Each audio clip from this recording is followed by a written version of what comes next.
Welcome back, everyone, to another edition of Seahawk Central News, the top source for campus news, entertainment, and sports. I'm Janae Randall. And I'm Sarah Lively. Hopefully everyone is making the transition to this nice fall weather and not forgetting to turn into Seahawk Central News. Available 24/7 online at youtube.com/tealtv2010. In this episode, you will get the chance to hear about an upcoming speaker coming to UNCW. You will also get the chance to hear about the What Goes Around Comes Around art project being showcased in the Bozeman Art Gallery.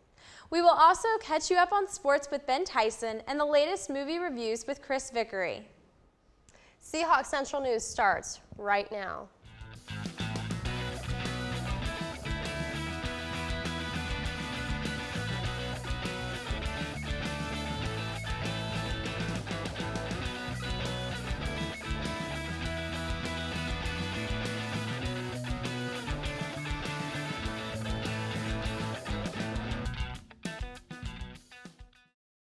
The battleship USS North Carolina celebrated its 50th anniversary last weekend. On October 2nd, 1961, the battleship came to Wilmington and was soon opened to the public on October 14th. 50 years later, the city of Wilmington officially proclaimed October 2nd, 2011 as Battleship North Carolina Day. In honor of this event, admission prices were lowered Sunday to 50 cents for adults and 25 cents for children. Book signings, concerts, and reenactment performances were some of the many events that helped bring the ship back to life. UNCW's Bozeman Art Gallery welcomes Bonnie Louise Monteleone's exhibit, What Goes Around Comes Around. Inspired by the North Pacific Garbage Patch, the exhibit consists of plastic artifacts Monteleone recovered from her 4 voyages and 3 oceans, representing different aquatic regions throughout the world. Here she is to tell us about her unique and inspiring exhibit. I chose this medium because I felt like, especially currently, there's been a lot of documentaries done about plastic pollution, overuse of plastic, and I thought, you know, we need a different venue. I think people are getting tired of being lectured on this issue of reduce, reuse, recycle. So given that I had this opportunity to go out to 3 ocean gyres, I felt like I was selected to come back and be a spokesperson for this issue that's going on. And so the concept is when you walk into this space, you are me. You are now in the open ocean, and you're experiencing what I experienced. So there are 5 images, and each image represents a gyre. So there are 5 major gyres in our oceans: the North Pacific, the South Pacific, the North Atlantic, the South Atlantic, and the Indian Ocean. Well, I've been to 3 of the 5. So when you look at the 5 images that are up there, the last 3 represent the 3 voyages I've been on: the North Pacific, the North Atlantic, and the South Atlantic. The first 2 represent the research. So what we do when we're out on these voyages is we're looking at the microplastics that are floating on the surface. Very difficult to see with the naked eye. So we use a surface device that skims just 1 meter by 1/2 meter deep across the surface for about an hour. And what we're collecting is these microplastics that you see in the first image. And why I chose the title, What Goes Around Comes Around, is because the plastics that we're finding out in the middle of the ocean that are breaking up into small fragments that are ending up in our fish that we eat. And they're also washing back up on our beaches, especially islands inside gyres. So in the North Pacific is the Hawaiian Islands, and I visited beaches where these microplastics are as deep as 10 inches. Okay, so this piece here represents the real issue, and that is this overuse of one-time use plastics. So 300 million tons of plastic is produced globally each year. Half of that is made for short-time or one-time use items. So when I say short-time, we're talking about bottles. There's something we use for maybe a week, our shampoo bottles, our body washes, or I'm talking about straws and forks and bottle caps. And these are the things that we're using for a very short period of time, and we're disposing of them, not using them for anything, and we don't give it any value. So this represents that it's ending up in our oceans. And so the concept is we have an ocean that's filling up with plastic. And when we end up getting in the ocean, we become consumed again by our own plastic. One of the reasons why it looks beautiful in some respects is because this is a beautiful place. The ocean is one of the most endearing things we have on this planet. But I want them to get that we're doing something that is harming it. And this one thing that we're doing is something that we can all do something about, right? I mean, we can't go pluck mercury out of the ocean, but we can pluck plastic out. And we can reduce our use of plastic. So let's just say we decide to just make 3 behavioral changes. We bring our own coffee cups, we bring our own bottles for cold fluids, and we bring our own bags. Just those 3 things can reduce the amount of plastic we're using. And not only that, the other thing we will reduce is the use of petroleum. So here we have a limited resource that we're making plastic out of that we're using once and throwing it away. I mean, this is just not sustainable thinking.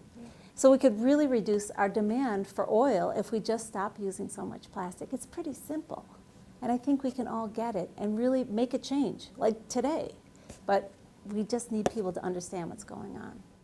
The North Carolina Offshore Wind Forum was held this past Wednesday, October 5th, in the UNCW Warwick Center. A panel of offshore wind experts were speaking on relevant state and federal policies, manufacturing and supply decisions, and environmental impacts and benefits. The event was co-sponsored by the Cape Fear Group of the Sierra Club, Oceana, and UNCW.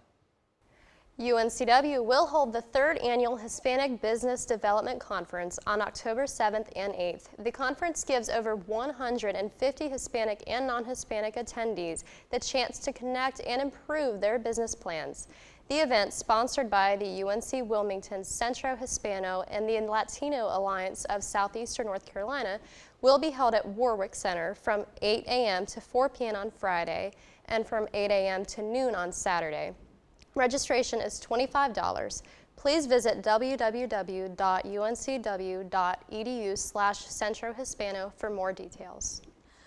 Last week, a hoax letter was found in the Cornerstone Residential Hall. The letter detailed a fabricated story regarding a problem with the building's shower system and resembled that of an official UNCW posting written by the Student Living Services. Seahawk Central News reporter Joshua Carnes spoke with the Assistant Director of Housing Operations, Nate Miner. Miner confirmed that the letter was fake and that all copies have been removed from the building. If caught, the person responsible will be referred to the Dean of Students' office.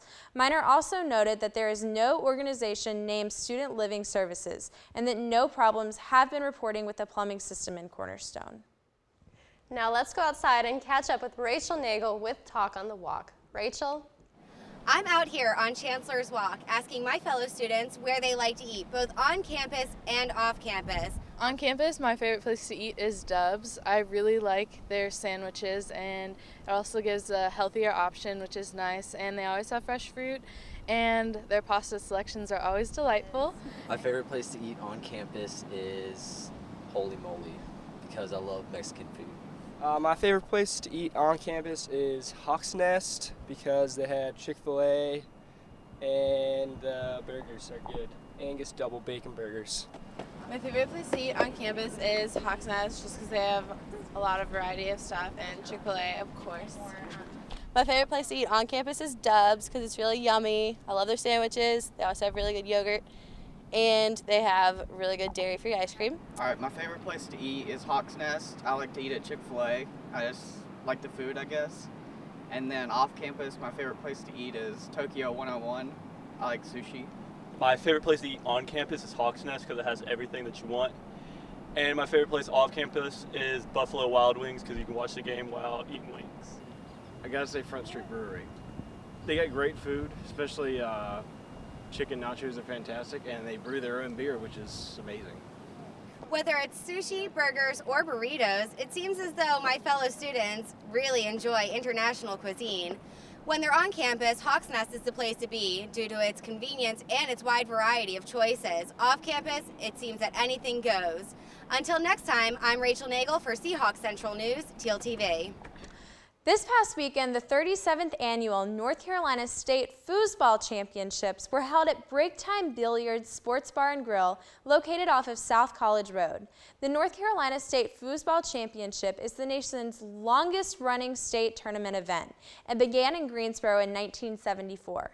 A portion of the tournament's proceeds went to support the Brigade Boys and Girls Club, which has been working to develop youth in the Wilmington area for the past 115 years.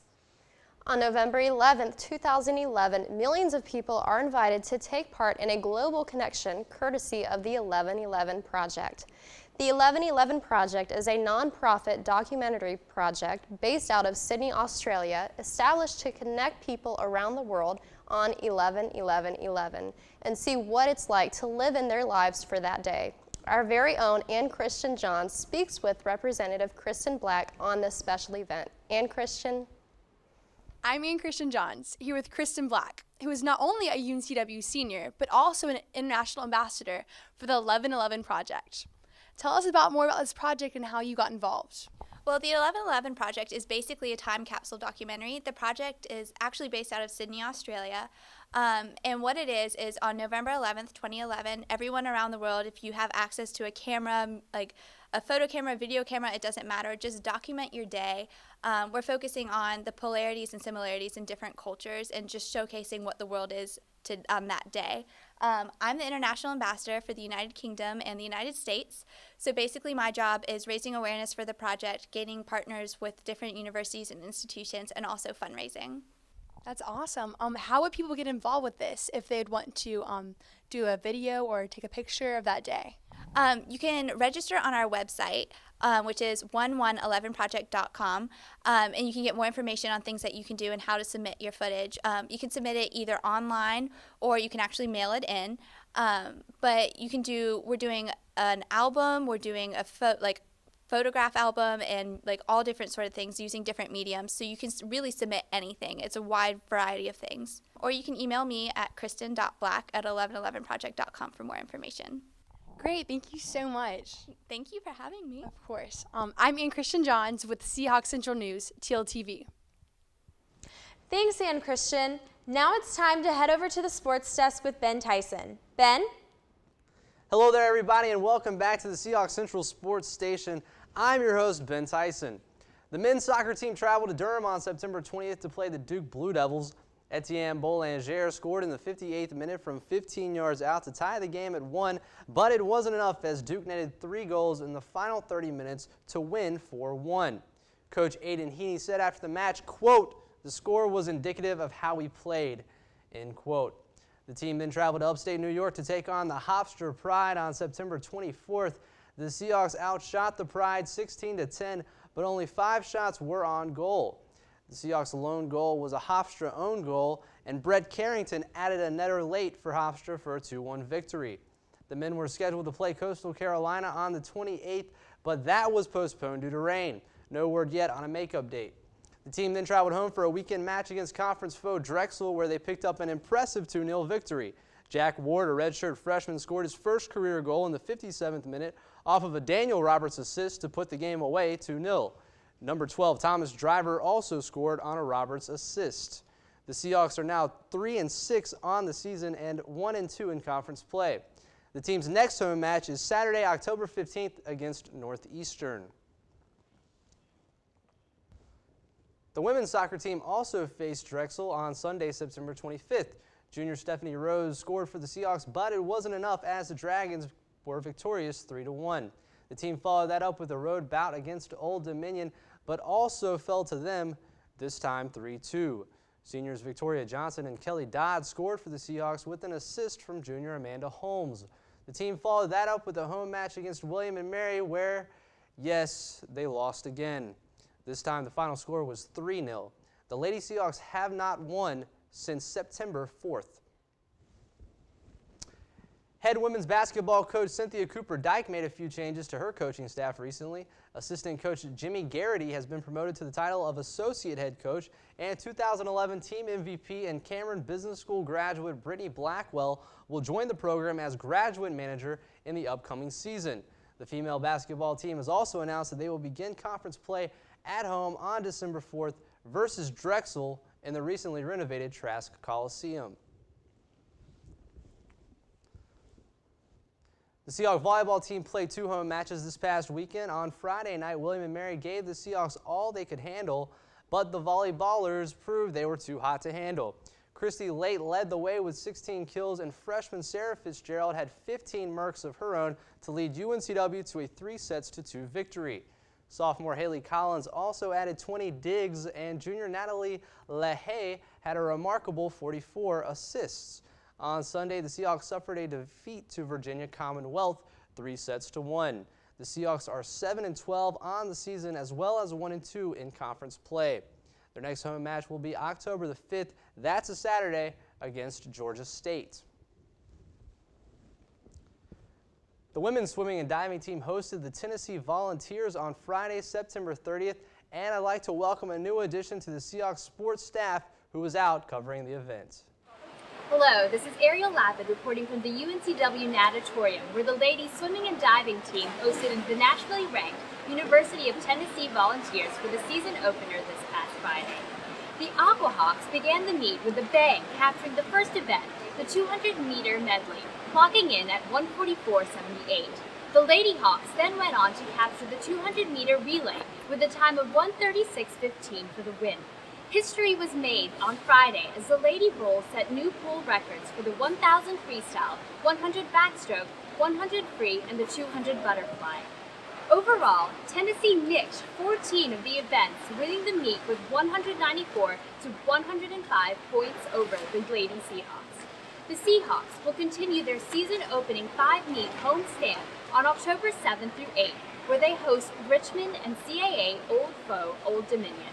The Seahawk men also opened that weekend, taking on Old Dominion. Till the next meet, this is Ariel Lapid with Seahawk Central News, Teal TV. Well, that just about wraps things up in NASCAR news. Kurt Busch held off Jimmy Johnson and Carl Edwards to pick up a win at the notoriously tough Dover Speedway on Sunday in the 3rd race of the chase. Kevin Harvick and Carl Edwards remained tied atop the standings with 9 of the 12 chase drivers within 20 points of the leader. Talk about intense. The drivers gear up for Kansas Motor Speedway this weekend, followed by Charlotte Motor Speedway on October 15th. Have a great week. Keep on keeping on. UNCW will hold the 8th Annual Economic Outlook Conference, or EOC, on Tuesday, October 11th in the Burney Center. Sponsored by UNCW Swain Center for Business and Economic Services, the EOC unites businessmen and women together each year to prepare for key trends, challenges, and opportunities they may face in the future. Lieutenant Governor Walter Dalton, chairman of the NC Logistics Task Force, will serve as the keynote speaker. The conference will include a global trade panel followed by a real estate panel. For more information or to register, please visit www.uncw.edu/EOC. They Will Surf Again, also known as TWSA, was an event held at Wrightsville Beach on October 1st. This no-cost program assisted those who have had spinal cord injuries surf with the help of volunteers. Caroline Keith has the story. Sand, swimming, and surfing are all things we think of when we go to the beach. And today, for these participants, it's no different. They Will Surf Again is an organization for wheelchair-bound people on the East Coast. Run by volunteers and local surf shops, participants like Will Archibald, who was in a motorcycle accident in 2009, are able to get back out in the water. Oh, it's awesome. You know, volunteers are great, helping get you out there, getting you to the good waves, setting you up, and, you know, just being back out in the water and on your own, it's great. The surfers use special boards for support and wheelchairs that are water-friendly. But the key ingredient to this exceptional day is encouragement. Local event leader and president of Ocean Cure, Kevin Murphy, says it's the smiles that keeps him coming back. It's better than catching my own waves. I love it.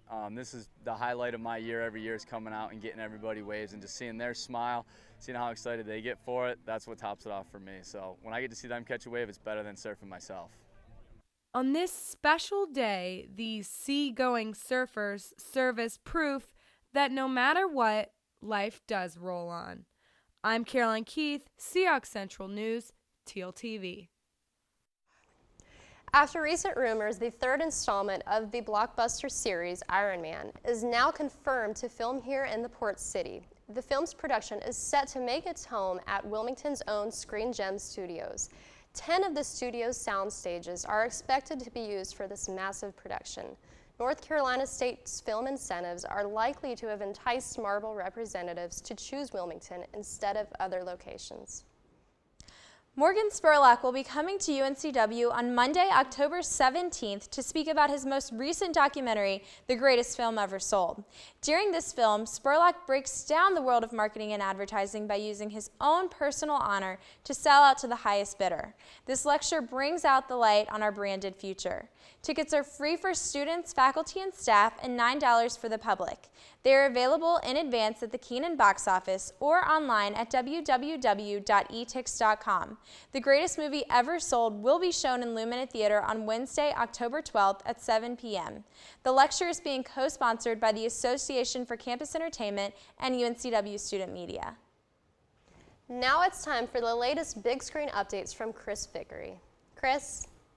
Thanks, Janae. Welcome everyone to Critics on Campus, where we review the latest movies in the Wilmington area. I'm your host, Chris Vickery, and alongside me are my co-hosts for the day, Ashley and Ethan. So the first film we have today is the movie 50-50 with Joseph Gordon-Levitt and Seth Rogen, which is about Joseph Gordon-Levitt's character who finds out he has cancer. Mm-hmm. And the rest just kind of ensues. It's kind of a buddy comedy, kind of a little bit of a love story, but overall it's about the cancer. What did you think about this one? I absolutely adored it. I thought it was one of the best and most original movies of the year. I mean, it takes a very serious subject like cancer and manages to inject not only a great cutting sense of humor into it, but also real life. It feels very real throughout the entire thing, the way he deals with his emotions. Joseph Gordon-Levitt has friends and enemies and people that support and betray him throughout the entire thing. I think it's done wonderfully. Yeah, and the trailers are very deceiving, as I find them to be pretty often these days. Mm-hmm. It looks like it's going to be a raunchy comedy with Seth Rogen. You know, just a raunchy comedy with kind of a straight man that Joseph Gordon-Levitt would play. But it's not. The comedy is very well placed in the context of the situation. Mm-hmm. And it really plays into the seriousness of the cancer. It's funny, but at the same time, deep down, you're going, "Aw, it's funny, but it's still kind of poignant." Exactly. I mean, you see Seth Rogen as being very much himself, the kind of raunchy, overly talkative character that always just picks and picks. And in the trailers, he can come off as honestly kind of a jerk, and you're thinking, what sort of a friend goes through cancer with this fellow? Right. But at the same time, you see in the movie that he has these very humanistic moments that really make him a hero almost in the movie. And then you have Joseph Gordon-Levitt playing this very understated sort of straight man, as you said, and he does phenomenally, especially when it comes to all the big upheavals that happen in his life as a result of this cancer. And I was really impressed with how subtly Joseph Gordon-Levitt portrayed the role, because it's very easy to assume that you're playing a guy with cancer and just go all out over the top and assume that would be appropriate. But the subtlety through which the entire film just moves through these different emotions, you're really taken on a ride. And there are two kind of peripheral characters whose names are Alan and Mitch, and they're two older guys with cancer that Joseph Gordon-Levitt's character meets in the hospital during chemotherapy. And they just bring this new life to the film when they're introduced. They were a great inclusion, in my opinion. It shows where he could end up in the future as far as the cancer goes. It shows two old men who are not only dealing with it, but taking it every day and having a great time with it. The first scene that they're introduced, we see them offer him macaroons with weed baked into it, and it's just hilarity from there. And then there's a big point in the moment where all of that switches, literally a scene after we see Mitch and his friend at home and happy, and it's such a huge upheaval that you don't expect in what's supposed to be a comedy, and it really brought it home and brought a poignance to it. And it stays funny until it hits that switch, and then it really just flips you upside down, and it's done very effectively and very tastefully. And I really enjoyed this one. What would you give this out of 5 stars? I would give this a 4 out of 5. I think it's going to be one of the best movies that we see this year, and certainly one of the most heartfelt. Definitely. I will have to agree. A solid 4, and it's an enjoyable movie to go watch. I recommend it for everybody. Excellent. Our second film this week is the film Moneyball with Brad Pitt, and it basically catalogs the life of Billy Beane and how he changed baseball, for better or for worse, in quite an interesting way. What did you think about this one? I thought it was a really interesting film, and the thing I liked most about it is I'm not a baseball kind of girl, but even though I still really liked the film, like I didn't have to know every single thing about baseball and its history to enjoy this movie. Yeah, and I've read a lot about this film, and it's from the sounds of it, even from pre-production, even from when it was being written, it was plagued by a lack of identity. They couldn't decide if it wanted to be a biographical thing about Billy Beane, whether it wanted to be about the underdog team, the Oakland A's, or whether it wanted to be just about changing the game of baseball. It couldn't decide. I think you can kind of see that because during the film you have flashbacks of Brad Pitt's character Billy Beane failing at being a baseball player, and you have sort of like more of a team thing going on. I think they kind of meshed it up all together really nicely though. It found its legs after a little bit into the movie, and it winds up essentially being a pioneer film. It's about the person who changed the game, but then it follows how the game was changed to a certain degree. The thing that just immediately stands out from this film is the performance from Brad Pitt. Definitely. I think Brad Pitt, I think there's an Oscar heading towards this movie. I think Brad Pitt's going to get it. Jonah Hill. Jonah Hill. I think he did pretty good for movies he's been. I think another standout character was the guy who played first base. I thought he was really good. Chris Pratt. I thought he was really good. Yeah, he was a very, very subtle, underplayed character, but just cemented that film together. Also, Philip Seymour Hoffman he was perfect. Plays the grumpy old team guy. The manager. Yeah. And the tension was palpable between Brad Pitt and Philip Hoffman. And it just created this really gripping drama between these guys. And it's about baseball, but it's not about baseball. It's about somebody trying to change something for the better. He wants to be a pioneer very badly. And that plays through very, very well through the rest of the film. There were some parts that I thought were a little bit weaker. I thought the whole family, the Brad Pitt's family during the movie, I thought that was a little bit weird. Like they just threw in his family halfway in because they, forgot about them or didn't write them in correctly. I thought that was one of the weaker parts of the film. But overall, as far as dramas are concerned, it's not a sports film. No. It's not a sports film. It's definitely a drama, but the sports elements definitely make it a little bit more action-packed and give something that just really grips you. Because the sports sequences are pretty beautifully filmed, and overall it's a fun movie to watch. Much like 50-50, it takes you on a ride. Yes. And I thought they did that very well. And again, Brad Pitt's performance is stellar. Yeah. Out of 5 stars, what would you give this one? A perfect 4. I would give it a 4. Yeah, I would give it a solid 4 as well. It was good. There were some parts that didn't quite measure up, but still a great film to go see, a fun one to go see, and something you'll remember down the line, I think, definitely. Yep. Well, that's all for this week's reviews. This segment was brought to you by Carmike Cinemas. Stay tuned next time for more reviews of the latest movies coming to the big screen. Once again, I'm your host, Chris Vickery, alongside Ashley and Ethan. See you next time. Well, Seahawks, that's all for this episode of Seahawks Central News. And remember, you can keep up with Seahawks Central News 24/7 by stopping by our YouTube page at youtube.com/tealtv2010. Be sure to check out the latest edition of the Seahawk at newsstands all over campus. Special thanks to the Communication Studies Department and UNCW TV for making our show a reality. I'm Janae Randall. And I'm Sarah Lively saying, so long, Seahawks.